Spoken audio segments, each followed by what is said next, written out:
आज का दिन गोंडवाना की महारानी दुर्गावती जी मंडावी का जन्मदिन है। आज के ही दिन हम लोग राणा पुंजा भील का जन्मदिन भी मना रहे हैं।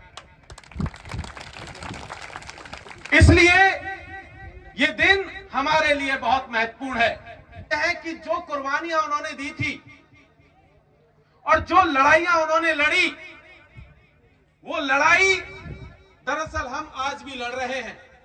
वो लड़ाई थी अपने जमीन को बचाने की, वो लड़ाई थी हमारे इन पहाड़ों को बचाने की, वो लड़ाई थी इस जंगल को बचाने की।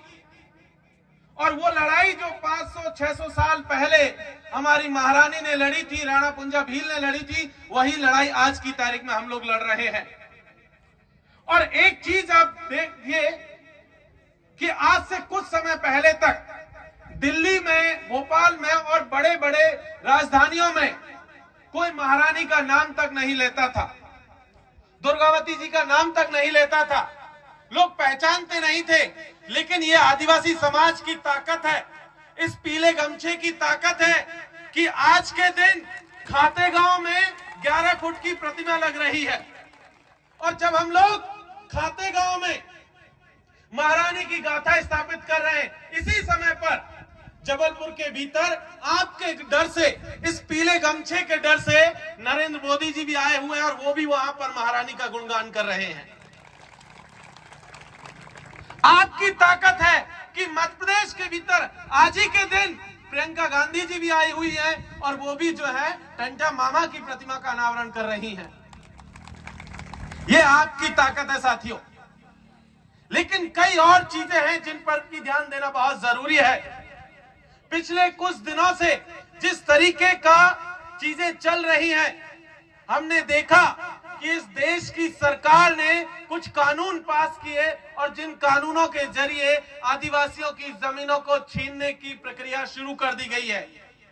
इसी साल इस देश की सरकार ने कहा कि हम वन संशोधन अधिनियम लेकर के आएंगे और उसके जरिए कहा गया कि आपके इलाकों से ये जो बड़ी बड़ी सड़कें निकल रही हैं, बड़े बड़े हाईवे निकल रहे हैं, इन हाईवों के आसपास की जो जमीनें हैं, वो जमीनें अब आदिवासियों से छीन करके बड़े बड़े पूंजीपतियों को दे दी जाएंगी। ये कुछ ही दिनों पहले हुआ है। पिछले साल भी इसी तरीके का कानून एक पास किया गया इस देश की सरकार के द्वारा। उन्होंने कहा कि हम इस देश के जंगली जानवरों को बचाएंगे और जंगली जानवरों को बचाने के नाम पर भी एक बिल लेकर के आए जिसका नाम था वन्य जीव संरक्षण अधिनियम 2022। और उसके तहत कहा गया कि हम देश के अलग अलग हिस्सों में 18 टाइगर रिजर्व जोन घोषित करेंगे। ये 18 टाइगर रिजर्व जोन दरअसल ऐसे हैं जैसे आपने पन्ना में सुना होगा कि पन्ना में जो मध्य प्रदेश का जो दूसरा हिस्सा है, वहां पर 21 आदिवासी गांवों को उजाड़ करके 9 चीते नामीबिया से लेकर के बसाए गए थे। उन 9 में से 8 मर चुके, सिर्फ एक चीता जिंदा है। लेकिन हैरानी की बात यह है कि 21 आदिवासी गांव वहां से उजाड़ दिए गए।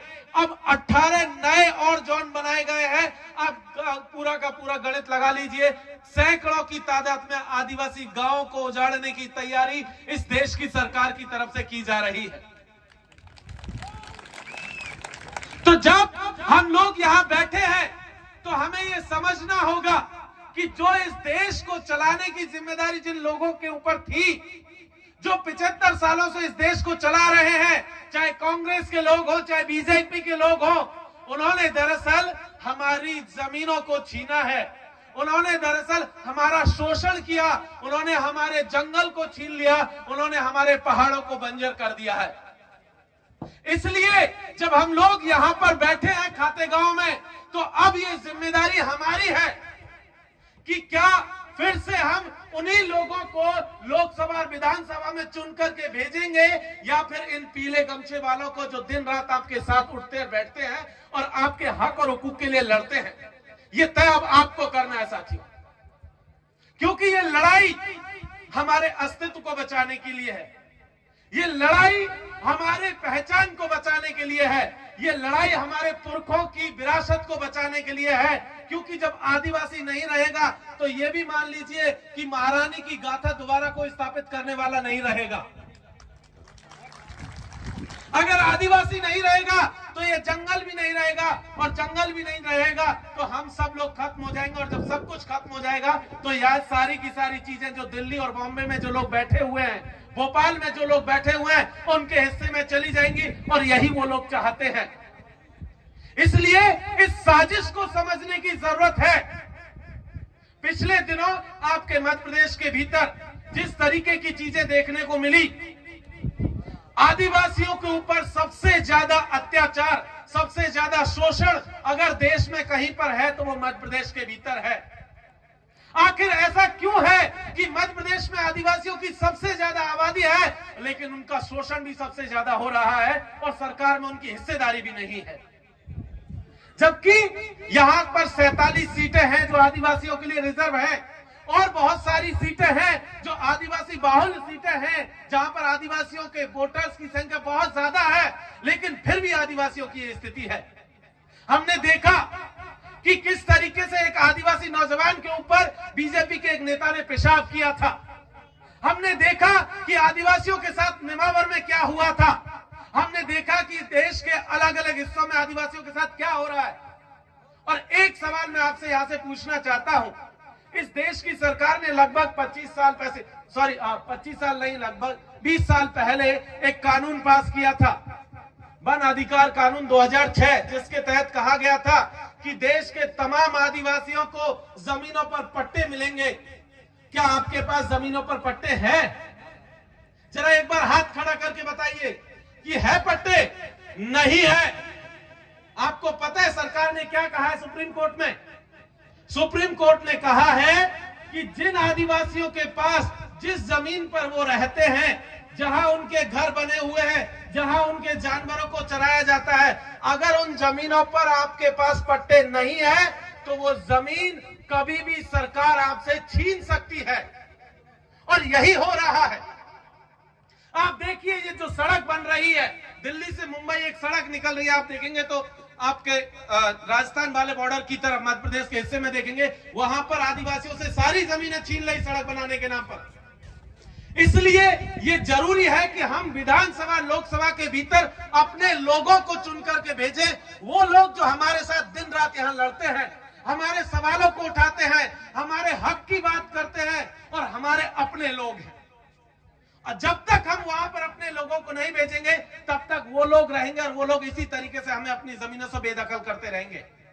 आप सब देख लीजिए, मुझे पता चला, मैं मीणा समाज से आता हूं, राजस्थान से।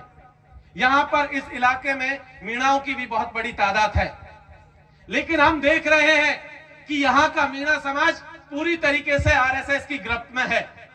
वो आरएसएस का डंडा और झंडा ढो रहा है। उसको भी यहां से कह देना चाहते हैं कि आपका भला आरएसएस करने वाला नहीं है। आपका भला अगर मध्य प्रदेश में कोई कर सकता है तो ये पीले गमछे वाले लोग हैं। इन्हीं के साथ आपको आना होगा, और जब तक आप इनके साथ नहीं आएंगे, आपके साथ इसी तरीके का शोषण वहां भी होता रहेगा। इसलिए उनसे भी यहां से यह अपील है कि आप लोग यहां आइए, आदिवासियों के साथ आइए, और उनके कंधे के साथ कंधा मिला करके चलिए, तब जाकर के आप भी बचेंगे और वो भी बचेंगे। अन्यथा एक एक करके सबको मार दिया जाएगा। अभी एक और चीज मध्य प्रदेश के भीतर देखने को मिल रही थी। आरएसएस एक कैंपेन चला रहा है। वो कह रहा है कि आदिवासियों के भीतर डीलिस्टिंग का काम शुरू किया जाए। वो कह रहे हैं कि जो भी आदिवासी हिंदू धर्म को नहीं मानता है, ये पूरा इलाका तो गोंडवाना का इलाका है, गोंडवाना लैंड है, जहां गोंडी अपनी भाषा है, गोंडों के अपने देवी देवता हैं। वो क्या कहते हैं? आरएसएस के लोग कह रहे हैं कि जो भी हिंदू धर्म को नहीं मानता है उसका आरक्षण छीन लिया जाए, उसे डीलिस्टिंग कर दिया जाए, उसे अनुसूचित जनजाति की कैटेगरी से बाहर कर दिया जाए। क्या आप ये चाहते हैं? आदिवासी इस धरती पर इन धर्मों के पहले से रह रहा है। जब हिंदू धर्म का किसी को पता भी नहीं था, तब से यहां पर गोंडवाना में गोंड लोग रह रहे थे, तब से यहां पर लोग रह रहे थे। तो जो लोग यहां पर डीलिस्टिंग की बात लेकर के आ रहे हैं, उनको भी यहां चेता देना चाहते हैं कि आपका ये आदिवासियों को बांटने का खेल बिल्कुल भी नहीं चलेगा।